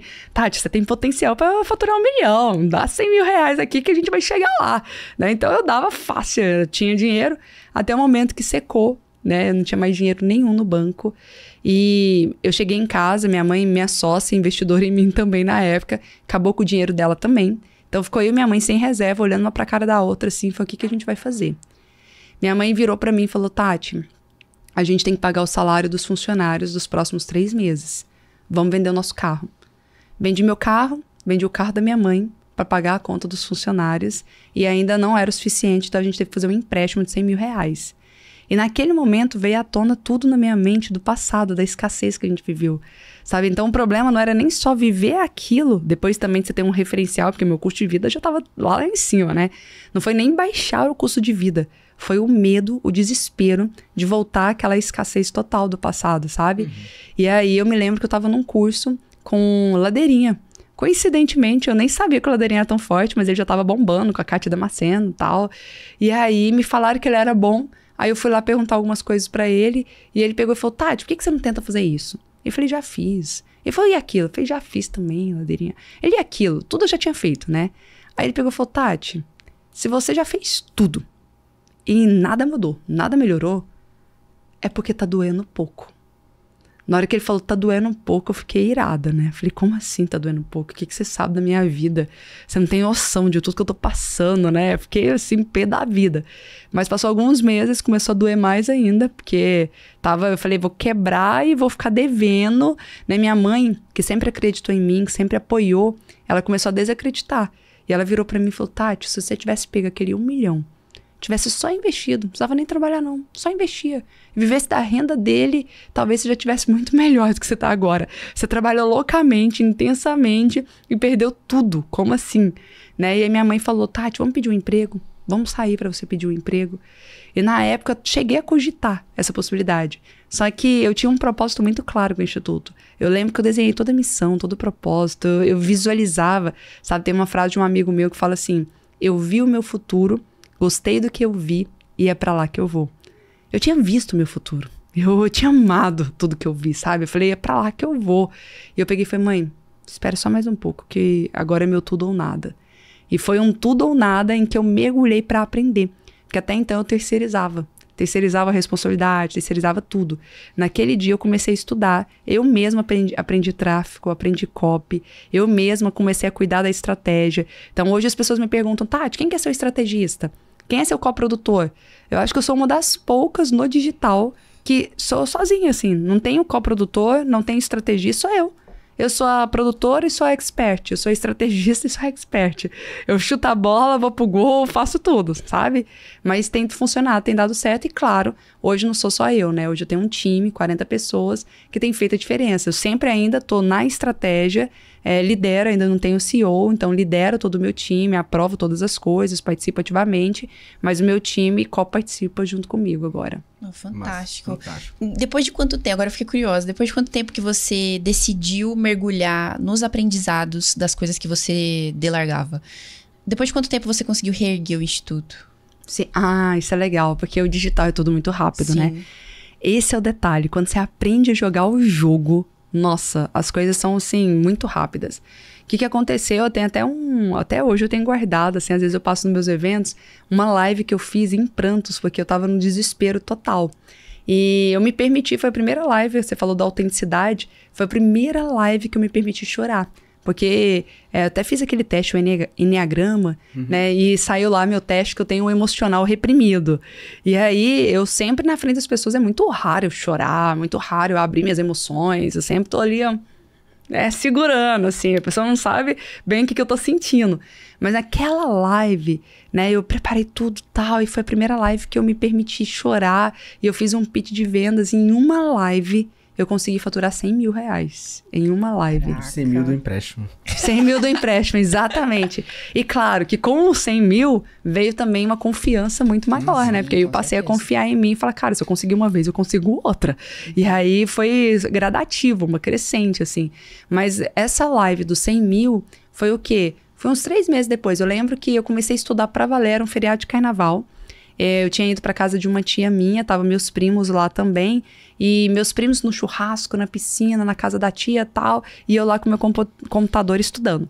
Minha tia virou e falou assim, gente, tô muito preocupada com a Tati, ela tá viciada. Das 7 da manhã à meia-noite, essa menina só estuda, não é possível, que vício é esse? E aí, na época, eu lembro que eu fiquei até indignada. Eu falei, cara, meu primo fumando aí, ó, ninguém fala do vício dele. Agora eu sou a viciada aqui, porque eu tô estudando, sabe? Que inversão de valores, Que inversão de valores, total. Aí eu pensei, eu falei, cara, é minha vontade de vencer, eu vou dar certo, era meu tudo ou nada, sabe? Eu falei, ó, pode falar o que for, não preciso de apoio da família, não preciso de apoio de ninguém. Eu vou mergulhar nesse negócio e vou ficar boa nisso. Então, assim, que eu comecei a estudar pra valer. E até uma live que eu fiz com o Érico, eu falei pra ele, meu sentimento é que eu tava saindo fumaça da minha cabeça. Porque, assim, tinha coisas que eram muito novas pra mim, sabe? Tinham coisas que eram muito técnicas, tráfego. Até hoje eu não tenho uma familiaridade total com o tráfego. E na época eu lembro que eu assisti uma vez, não entendi nada da aula. Eu falei, vamos de novo. Assisti a segunda vez, eu tô brava lá assistindo, porque eu não tô entendendo nada. Aí eu comecei a pausar, anotar, pausava, abria conta de anúncio do Facebook, olhava aquele trem e falei, cara, eu continuo não entendendo direito. E eu fui assistindo a terceira vez, a quarta vez, e teve uma hora que eu tava no ódio já, mas assim, minha cabeça parecia que tava saindo fumaça, assim, sabe? E eu falei, eu vou aprender essa jossa, eu não sou burra. Se outras pessoas entendem, eu tenho que entender esse negócio aqui. E aí eu fui ali, na força do ódio mesmo. E deu certo, sabe? Então, foram uns 3 meses, mais ou menos, de estudo, desenhando a estratégia toda, fazendo um teste com essa live, que foi o ponto de virada, assim. Aí depois foi só uma crescente. Mas 3 meses de entrega intensa, né? Foi. 3 meses de fumaça saindo na cabeça. Exatamente. Voltando um pouco pro assunto do palco e das técnicas, a gente sabe, e você trouxe aqui até pra gente, que não basta só ter o conteúdo e saber falar. Precisa ter toda uma linguagem corporal que também te favoreça ali na hora de passar a sua mensagem. Sim. Como é que você orienta hoje seus alunos nessa parte da linguagem corporal? Porque é que nem você trouxe também, a pessoa pode dominar a técnica, mas na hora de passar e a forma intencional de se movimentar, não sabe fazer, e aí precisa aprender algumas coisas para poder garantir a confiança e a autenticidade no palco. Então, como é que você orienta essa parte da linguagem corporal para que essa pessoa consiga passar a mensagem de uma forma envolvente para o público ali e aproveitar o espaço do palco? Porque eu acho que isso também é uma dificuldade das pessoas, né? Total. Tem pessoas que ficam travadas num ponto só do palco, tem pessoas que andam em zigue-zague, vai, vem, e é sem propósito. Então, uma das coisas que eu sempre falo é, qualquer ação, qualquer movimento que for feito no palco, ele tem que ter um propósito, ele tem que ter uma intenção. Então, assim, eu tenho que caminhar? Tenho, não posso ficar parado. Mas também não é caminhar aleatoriamente, de um lado para o outro. Você vai para um quadrante, foca em um quadrante, depois vai para outro. É legal descer do palco, porque isso mexe com a energia do público também, você cria uma aproximação.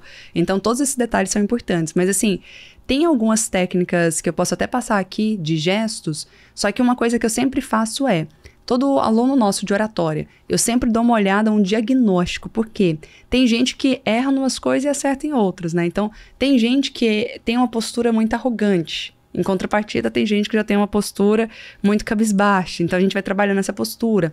Tem gente que dança muito no palco. E, às vezes, a pessoa não se percebe. Por isso que eu falo que, assim, um dos maiores problemas não é aquilo que você sabe que não sabe. O maior problema é quando você não sabe que você não sabe. Verdade. Entendeu? Tem um exercício mesmo que eu faço nos nossos treinamentos, que eu falo assim, eu coloco uma frase lá e falo, lê essa frase e escolha que trecho que você quer dar a ênfase da frase. Aí, eu ainda não expliquei a técnica de como dar ênfase, só deixo a pessoa falar, né? E a pessoa fala, às vezes ela dá ênfase em tudo ou não dá ênfase em nada, e ela não se percebe. E aí o grupo não consegue identificar, cara, não sei onde você deu a ênfase em tudo. A pessoa, você tá doida? Não, eu dei a ênfase naquele trecho ali. E a pessoa fala, meu Deus do céu, eu pensava que eu falava, né, de uma forma com mais entonação, mas não fala assim. Então, tem muitas coisas que a gente não sabe que faz. Por exemplo, tem gestos obscenos que as pessoas fazem sem perceber. E aí, na filmagem, a gente tem um treinamento que a gente filma tudo e a gente mostra o antes e depois em 3 dias. Né? E aí, na hora que a gente filma no início, a pessoa fala, não faço gesto obsceno, não. Aí depois, quando ela se assiste, ela, não acredito que eu faço gesto obsceno. Tem aluno nosso que fala assim, não, eu não gesticulo muito, não. Quando vê, tá um negócio sem propósito, porque os gestos é para ser a moldura daquilo que você está passando. Então, você tem que enfatizar, né? E também você não precisa falar assim, ontem, hoje, depois. Não precisa gesticular tudo. Uma coisa ou outra que você quer dar ênfase, você vai gesticular. E aí tem um gesto que eu sempre ensino, que é o gesto que passa mais confiança, mais credibilidade. Qual gesto é esse? É o de Barack Obama. Barack Obama, ele usa muito, você vai ver assim os discursos dele na internet, toda a campanha eleitoral que ele fez, ele usa o gesto de cima para baixo. Porque o gesto de cima para baixo passa muito mais confiança, muito mais convicção. É como se fosse um martelo, assim, de um juiz, sabe? Quando vai dar a sentença. Essa é a ideia. E quando eu fui vendo algumas questões até da neurociência voltada à comunicação, eu falei, cara, eu só fazia gestos de baixo para cima. E agora, de forma muito intencional, consciente, eu comecei a experimentar alguns gestos de cima para baixo. É óbvio Você não vai ficar o seu discurso inteiro fazendo gesto de cima para baixo o tempo todo. Mas pensar qual frase, qual momento eu quero trazer mais esse ponto enfático, sabe? E aí, por exemplo, da comunicação, tem muito a voz de peito, que passa mais credibilidade. E é muito natural, quando as pessoas estão muito ansiosas, elas usarem a voz de cabeça. Como que é a voz de cabeça? É uma voz mais aguda, é uma voz mais infantilizada, que é assim: oi, gente, eu quero falar com vocês sobre um negócio, a voz tá mais aqui, parece que a voz tá fora do controle. E geralmente, quando a pessoa tá com essa voz fora de controle, ela também costuma estar na pontinha do pé. E quando ela está na pontinha do pé, assim, no palco, que parece que ela vai flutuar, passa total insegurança e ela fica extremamente vulnerável naquele ambiente. E as pessoas, às vezes, não conseguem identificar o que é, mas falam: cara, tem alguma coisa ali que não tá me cheirando bem, tem alguma coisa ali que não tá passando confiança. E aí, o que ela tem que fazer?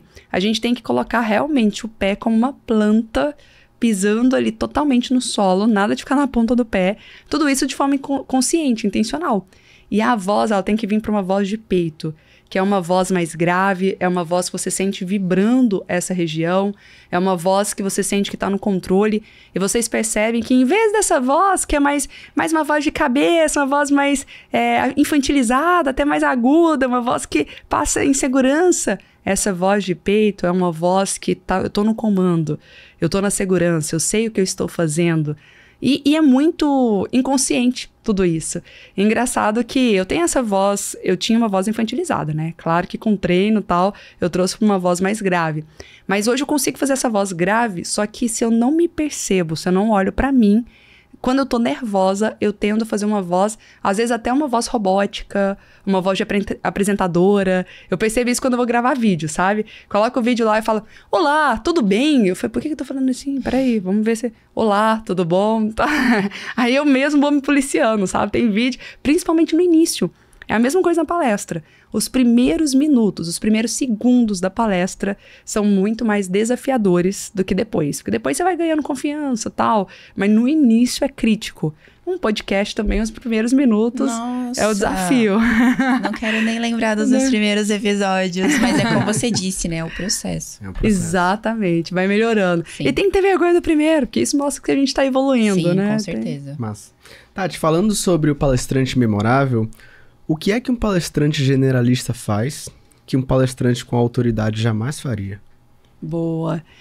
Eu elenco vários erros dos palestrantes, né? O generalista, primeira questão, criar uma nova palestra para cada evento.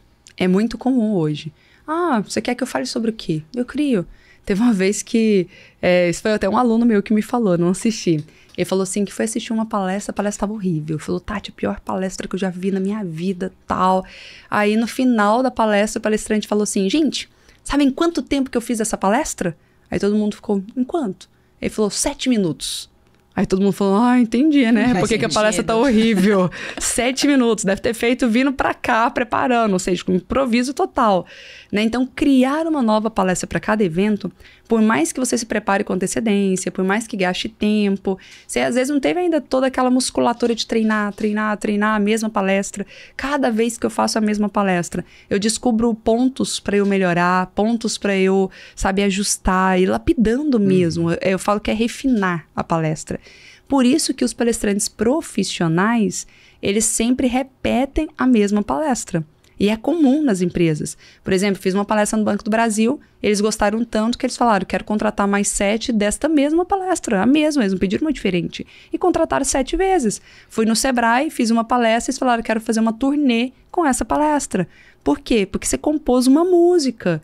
Quando você assiste um cantor de uma música que você gosta muito, você não quer ouvir repetidas vezes a mesma música? Não é diferente com a palestra, sabe? Isso quebrou minha cabeça agora, hein? Sim, isso faz todo sentido, porque ele tem a ideia da repetição e através da repetição você vai ficando melhor. A otimização, que você vai se vendo, vai ouvindo, percebendo coisas que na primeira você achou que tava maravilhoso. Você lembra quando a gente fazia criativo? Que a gente tava gravando os criativos do Giveify? Tinha um script, sempre teve um script, um roteiro. Na hora de gravar, E eu não tava muito presente pra isso, também não tinha esse nível de consciência. Mas na hora de gravar, mesmo com o roteiro, a minha mente tendia a ir pra um lugar que não estava no roteiro. E eu queria ficar mudando o roteiro toda hora, mas era uma coisa muito automática, assim, sabe? Porque se eu soubesse disso, tivesse clareza pra esse conhecimento, eu falava, não, tem que seguir o roteiro. Porque se eu não ficar repetindo o roteiro, eu não vou ficar boa. O criativo não vai sair legal. Não adianta eu querer mudar o que tá escrito aqui e achar que isso vai ficar perfeito, porque vai ser improviso. E o improviso não é profissional. Exatamente isso. Por exemplo, a palestra, tem palestrantes, por isso que eu falo que é um produto milionário. Porque você fala, mas eu vendo por 15 mil reais, que seja minha palestra, ou por 50 mil. Só que você vai fazer ela 500 vezes... Multiplica isso, é um produto milionário. Você pega um produto, vai lapidar ele, masterizar no nível. E aí você vai... E detalhe, você ganha muito mais confiança. Eu chego para palestrar no evento, cara, eu vou no nível de confiança, de segurança. Por mais que dá um friozinho na barriga antes de entrar, que é normal, eu nem quero perder esse friozinho na barriga, né? Porque ele mostra que a gente se importa com a galera que tá ali ouvindo e tal. Mas assim, eu vou num nível de confiança muito maior, tipo... E geralmente evento é igual Lady Murphy, né? Que puder dar errado, costuma dar errado. É igual a Lady Murphy fala que se um pão com manteiga cair no chão, ele vai cair com a manteiga virada pra baixo, né? Pra lambuzar tudo mesmo. Então é tipo isso. E aí o que acontece? Já aconteceu muitas coisas nos meus eventos de, nossa, acabou a energia... Ou acabou, não nos meus eventos, nos eventos que eu palestro, né? Mas assim, o som falhou. Ou agora a gente vai ter que fazer sem apresentação, porque a apresentação deixou de funcionar. Eu consigo ir do início ao fim, porque eu tenho o roteiro todo na minha mente, eu sei de cada história que eu conto, eu sei de cada analogia, cada metáfora. E o ato de eu ter contado várias vezes me permite interpretar. Eu entro nos personagens. A minha história com o meu primo Murilo, eu brinco, eu falo como ele falou, sabe? Eu faço... E aí você entra e as pessoas ficam vidradas ali, prestando atenção. Mas por quê? É um ambiente seguro já pra mim, pela repetição. A repetição leva à excelência, sabe? Tem uma frase, agora eu esqueci o nome acho que é do Bruce Lee. Bruce Lee, ele falou assim, eu não tenho medo de uma pessoa que sabe fazer 1000 golpes diferentes. Mas eu tenho medo de uma pessoa que repete 1000 vezes o mesmo golpe. Então é exatamente isso. A gente não tem medo de uma pessoa que tem 10 mil palestras. Eu tenho medo de uma pessoa que tem a mesma palestra repetida 10 mil vezes. Aí essa pessoa ela é imbatível, sabe? Aí ela arrebenta. Então, e um outro erro, até atrelado a isso, é das pessoas terem vários temas também. Por quê? Porque ela atira para todo lado. E quem é bom em tudo não é bom em nada. É igual o que eles falam do pato, né? O pato anda, corre, nada, mas não faz nenhum bem feito. É a mesma coisa. Então, você palestra sobre o quê? Sobre o que você quiser. Eu palestro sobre liderança, sobre venda, sobre negociação, sobre atendimento ao público, sobre finanças, sobre... Cara, por mais que os itens estejam meio que correlacionados, mas você vai saber de forma vaga sobre cada um. Não vai ser com uma profundidade máxima. Né? Porque para ser com profundidade máxima, você tem que ser especialista. E aí você não pode saber de tudo com excelência total. Então, isso foi um erro que eu cometi, inclusive, no início da minha carreira de palestrante. Eu lembro que eu ia vender nas empresas a minha palestra e eles falavam assim, Tati, sobre o que você fala? Aí eu tinha um folder com 7 áreas, 7 temas diferentes que eu poderia abordar. Aí eu recebi esse feedback de um RH e nunca mais eu quis divulgar para todos os lados. Que ele falou assim, Tati, olha... Quero te contratar, você parece uma boa palestrante e tal, mas é porque eu realmente quero contratar um especialista. Eu quero contratar a maior referência em liderança. Eu falei, mas eu falo sobre liderança também, mas você não é a maior referência em liderança. Uma pessoa que fala sobre liderança, sobre venda, sobre negociação, ela não vai ser a maior referência.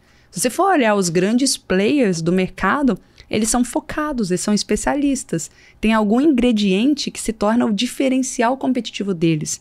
Porque se eles atirassem para todo lado, eles seriam generalistas em todos esses aspectos, né? Então você tem um tema que fala assim, olha, todo mundo que ouvir palestrante memorável vai lembrar imediatamente da Tati. Né? Na época da produtividade, eu fiquei 10 anos falando só sobre produtividade. O pessoal já me chamava a rainha da produtividade. Em termos de mulher, não tinha nenhuma mulher referência em produtividade como eu naquela época. Entendeu? Então foi muito mais fácil de eu vender palestras e eu poderia cobrar muito mais caro do que outras pessoas também, porque eu era especialista naquela área, referência. Então ter um tema só e ter uma palestra só que você vai repetir milhares de vezes essa mesma palestra. Esse é um dos grandes segredos. Legal, contraintuitivo, hein? Nossa, total. E por falar em referência, você é uma das maiores referências em comunicação do Brasil. Eu queria saber como é que foi pra você desenvolver o seu negócio a ponto de ser um ecossistema hoje em educação, principalmente na área de oratória, preparação de palestrantes. Como é que foi isso pra ti?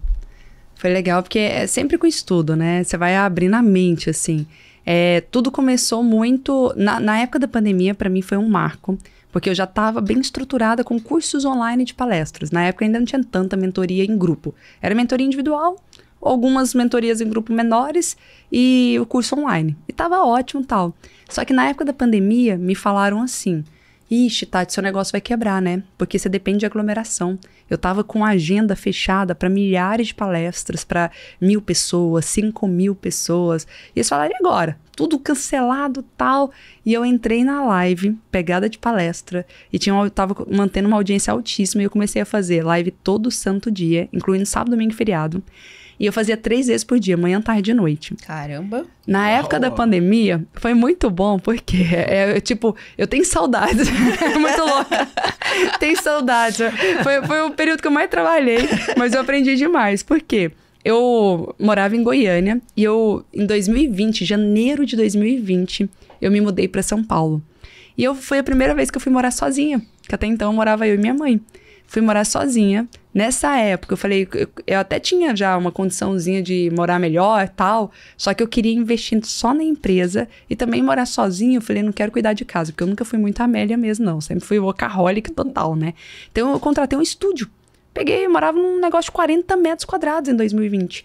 Né? E na hora que estourou a pandemia, eu falei, cara, tô sozinha aqui. Minha mãe lá em Goiânia, não pode sair de casa, meus contratos tudo cancelados, e eu num estúdio que, eu ficava andando um zigue-zague dentro de casa, né? Não tinha como... Tanto é que foi um período que eu engoidei 10 quilos.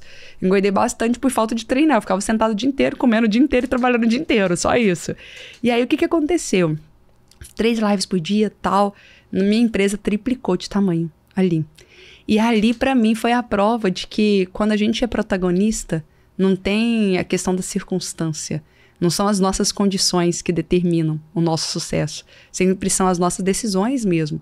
A minha decisão foi, eu vou trabalhar intensamente. E eu me lembro como se fosse hoje. Eu falava assim, gente, live é uma palestra. Não é sobre estar em grandes palcos. Dá para você fazer palestra online no Zoom. Inclusive, algumas empresas em company, eu comecei a fazer palestras no Zoom. E aí eu comecei a falar uma coisa que... Eu falei assim, eu já tava ficando boa em previsão, né? Eu falei assim, eu já tô vendo a previsão seguinte. Agora é o momento de preparação. Porque eu não sei quando, mas uma hora essa pandemia vai acabar.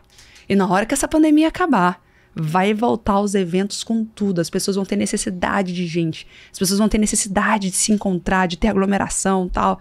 Cara, é o que a gente tá vivendo hoje. Sim. Eu falei, nossa, foi Deus, assim, sabe? Que me mostrou. E, de fato, nós seres humanos, a gente precisa, né, de outros seres humanos. Ninguém gosta de viver sozinho, solitário.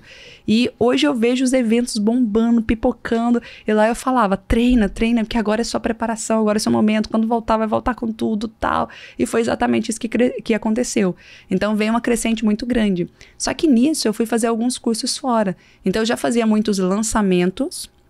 Como eu fui lá para os Estados Unidos, participei do evento do Russell depois, aí eu entendi um pouco mais dos funis de venda e do perpétuo. Legal. Aí eu comecei a aplicar também funil de venda e perpétuo. E aí eu fui plugando muitas coisas no meu negócio. Por quê? Porque eu falei, cara, é o que você falou, é um ecossistema. Eu não posso depender só de lançamento, porque nem é vida depender só de lançamento. Eu também não quero só depender do perpétuo, porque o lançamento vai ser uma injeção aqui. E aí eu fui criando, por exemplo, hoje só para minha mentoria. Eu tenho 5 funis plugados na minha mentoria, vendo mentoria todo santo dia. Hoje, eu tenho um evento presencial todo mês, fora o evento grande para 2.000 pessoas que eu faço em agosto. Hoje, eu faço lançamentos, tenho 3 lançamentos por ano.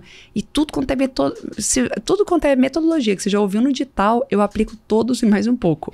Tipo, eu tenho meteórico, eu tenho possuído, eu tenho passariano, eu tenho o funil de livro, eu tenho o funil de sessão estratégica, eu tenho um time de insight sales. Por quê? Porque eu tô antenada no mercado.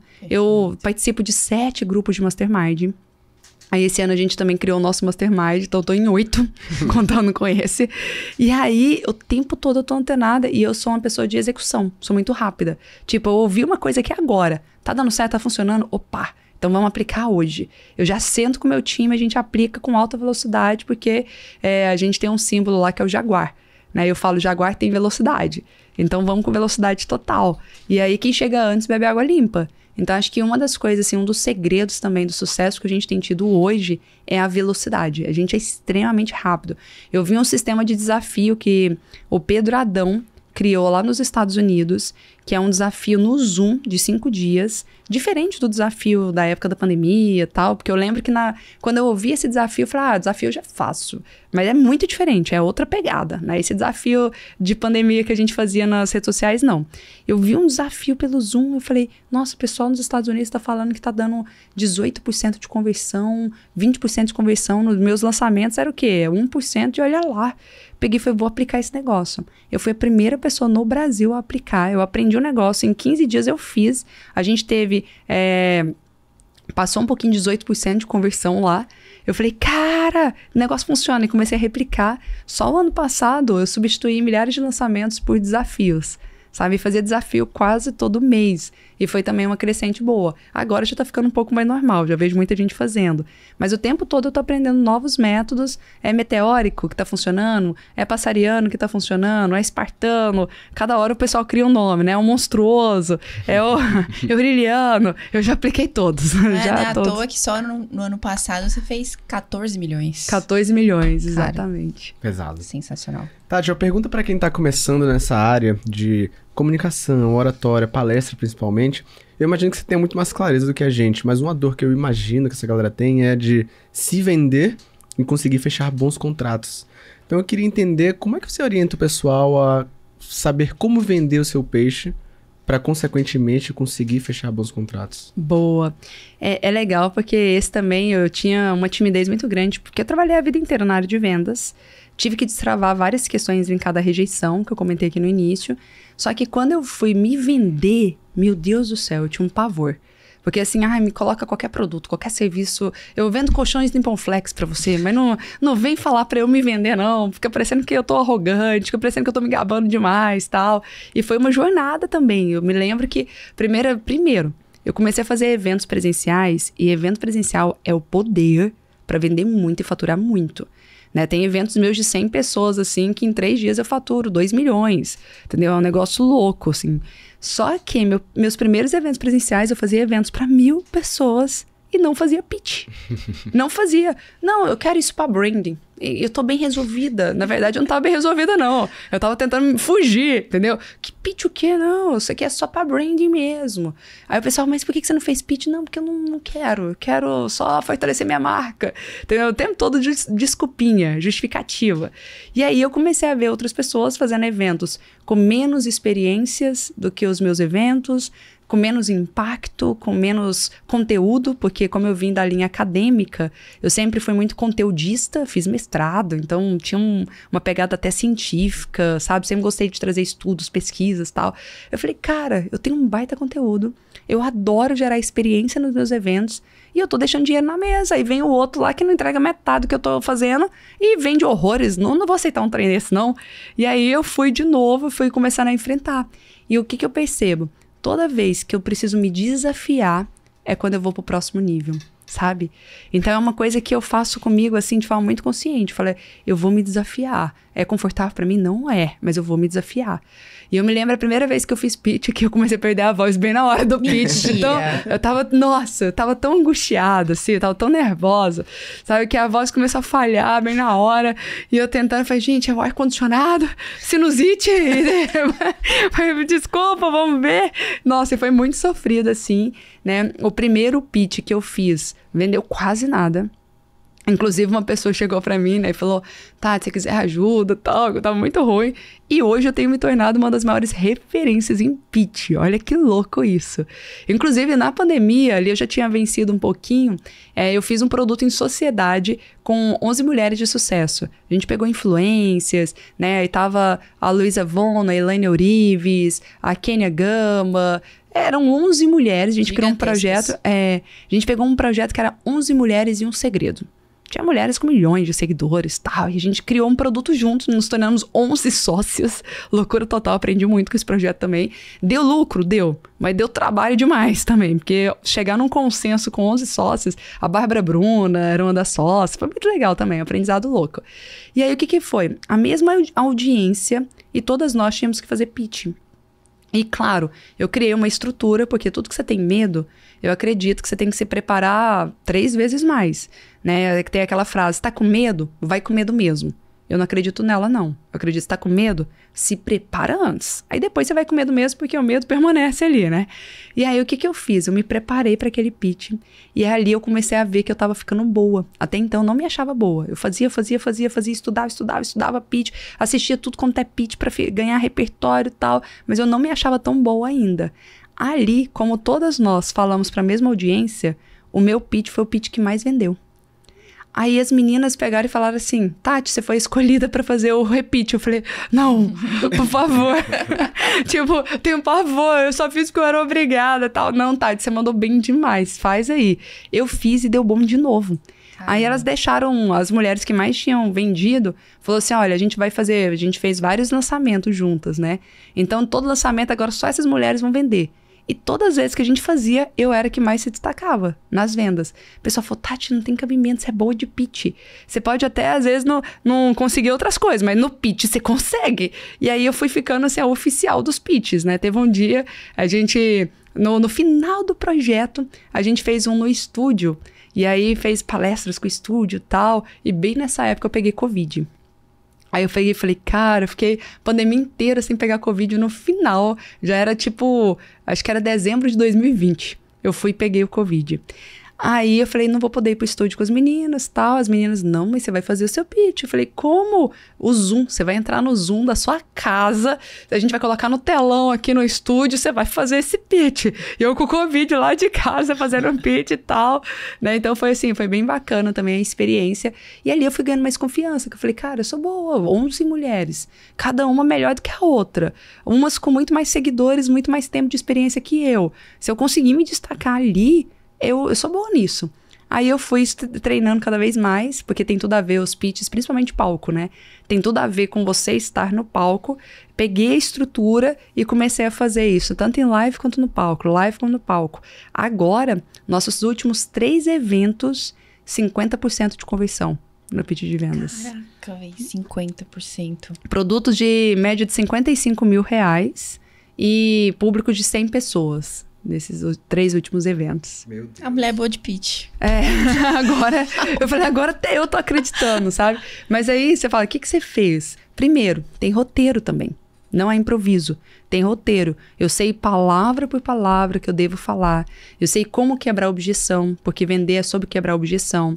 Eu sei a confiança que você tem que passar, porque tem toda a técnica de entonação de voz, tem toda a técnica corporal. Só que antes, também você tem que vender para si mesmo.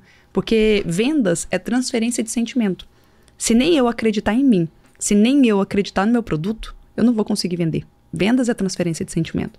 Então, eu faço todo um trabalho mental mesmo para que na hora eu esteja com um nível de confiança o suficiente, confiança em mim, confiança no meu produto, para eu conseguir passar toda essa verdade para as pessoas.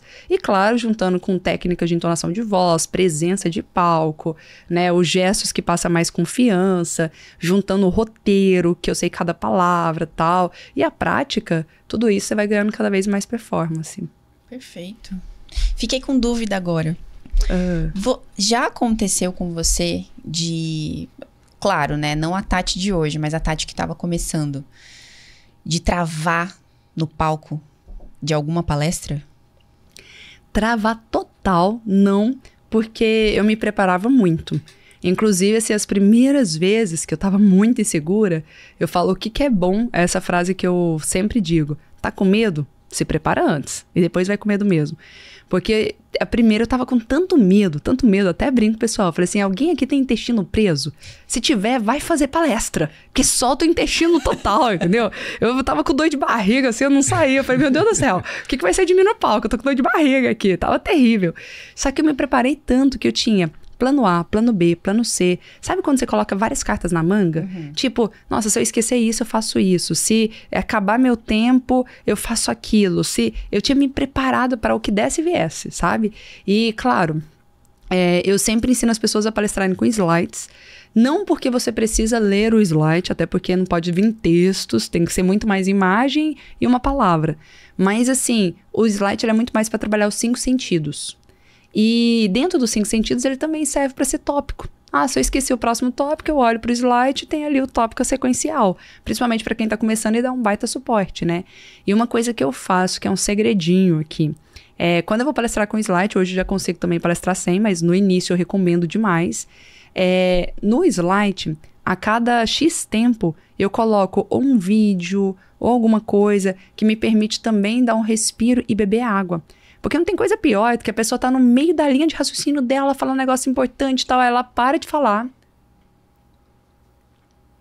E ainda fica assim, dependendo do microfone, ainda fica pegando. Mal. E todo mundo olhando pra sua cara, aquele constrangimento total, e você com a boca seca, eu tenho que beber água, senão daqui a pouco vai falhar a voz. Não tem nada pior que isso. Então, o que eu faço?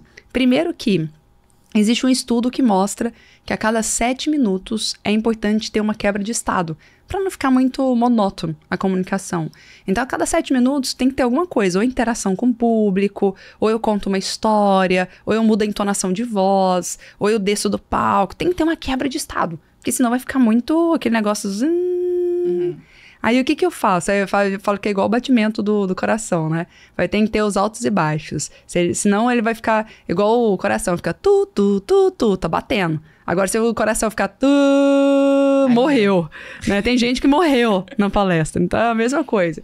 E aí, o que eu faço? Quando eu passo um vídeo, ele é uma quebra de estado. Porque o vídeo, ele mexe também com 5 sentidos. Geralmente tem música, áudio, muda o tom de voz.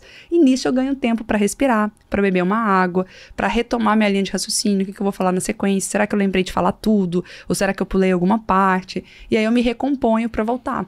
Então, sempre minhas palestras, elas têm esses... tem muito vídeo das minhas palestras. Não são vídeos longos, até porque uma palestra de 1 hora, você passar um vídeo longo, aí fica monótono do meu jeito. Então, são vídeos, às vezes, de 30 segundos, 1 minuto, coisa rápida, mas que tem a ver com o meu conteúdo, que traz um incremento novo e que me faz ganhar tempo também.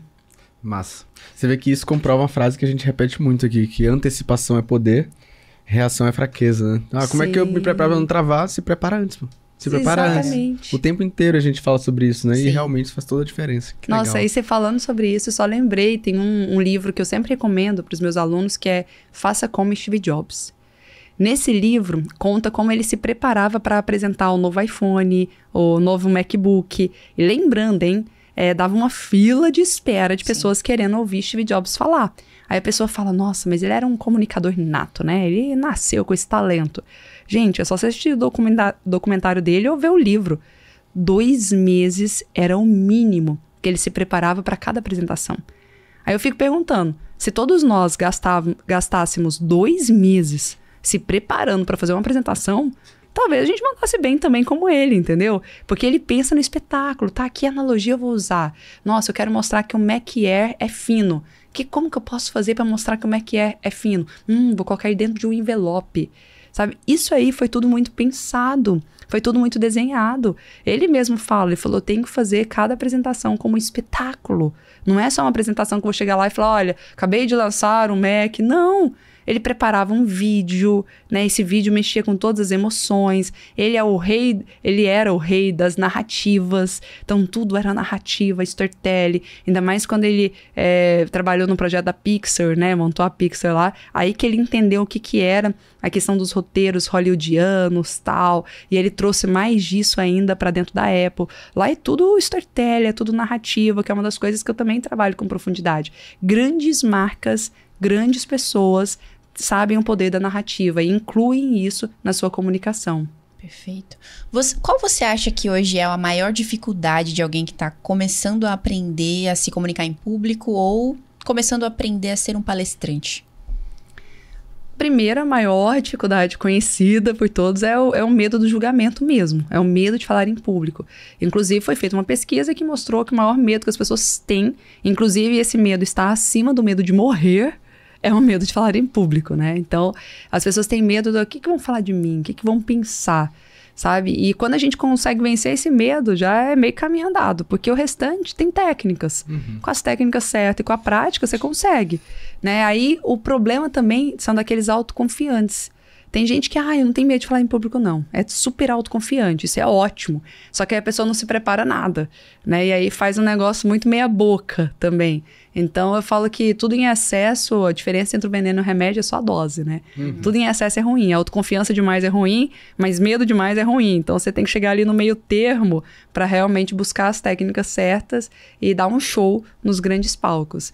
Então, acho que esse é o primeiro item que a pessoa precisa vencer mesmo, é o medo. Né? Depois, ela tem que vencer a questão aí com a técnica e a ajuda. Os vícios de linguagem, que é muito comum. Então, principalmente quando a pessoa não se preparou tanto e quando ela é insegura, ela vai deixar isso transparecer por meio do né?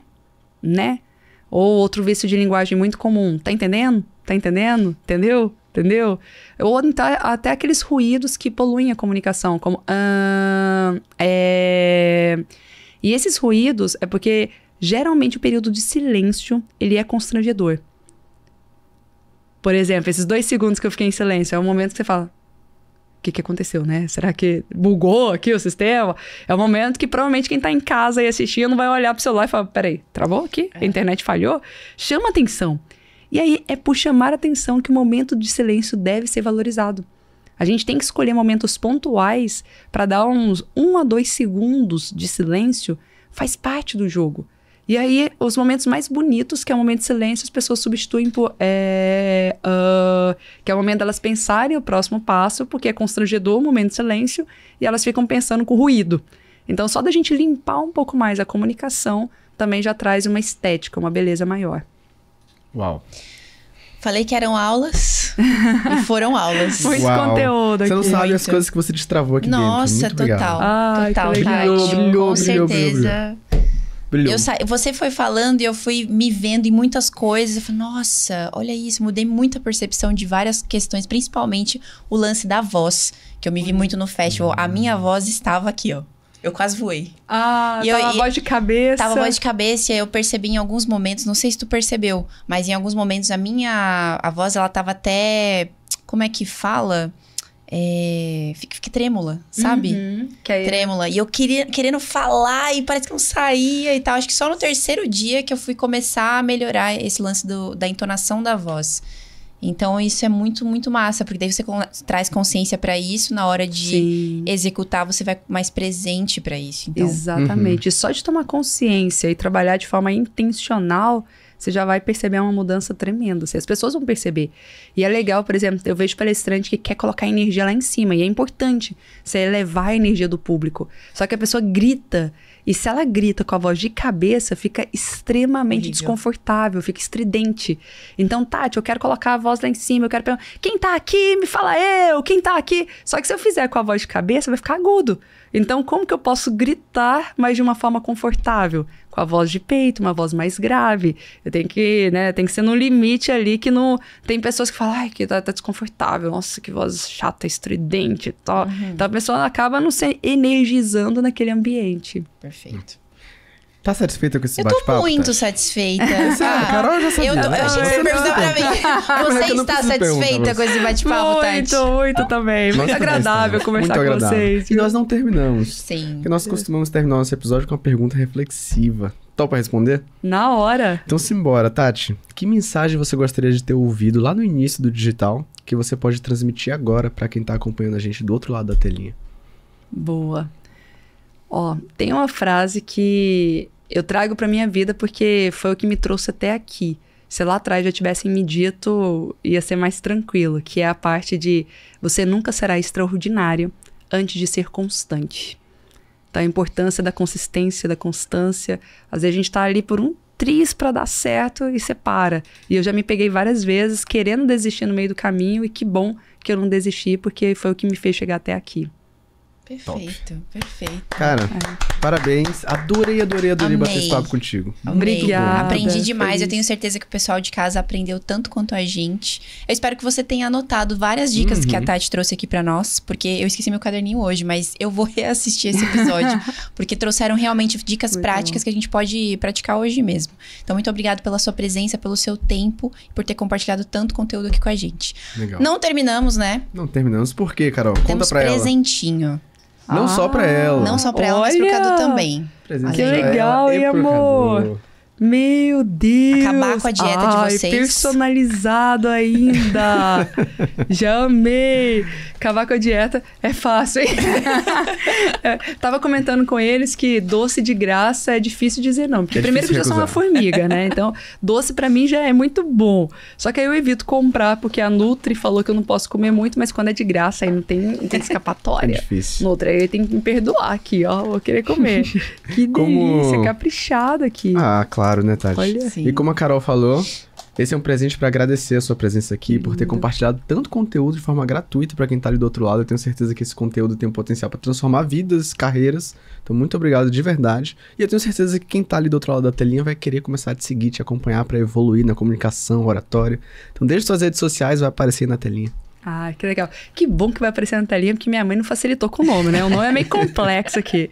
O Tatiane é tranquilo, mas tem um H no Ti, então é T-A-T-H-I, _, Deangela. O Deangela é D-E-A-N-D-H-E-L-A.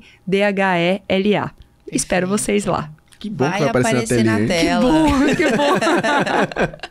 Muito bom. Vai aparecer na tela e pra quem ficou até o final desse episódio, tem que fazer o quê, Marcelo? Pra você que ficou com a gente até o final, em primeiro lugar, parabéns. Se você gostou desse conteúdo, diz aqui nos comentários se você gostou desse conteúdo. E se você gostou desse conteúdo, eu tenho certeza que centenas e milhares de outras pessoas gostaram. E pra incentivar o nosso trabalho, o melhor que você pode fazer é interagir com esse vídeo. Então, deixa aqui um like, se inscreve no canal se não tá inscrito, deixa nos comentários o que é que você aprendeu com a Tati e Carol. Onde é que a gente encontra essa galera? No próximo KiwiCast, porque é um compromisso e eu espero te ver lá. Eu espero ver você lá. Bye, bye. Até lá.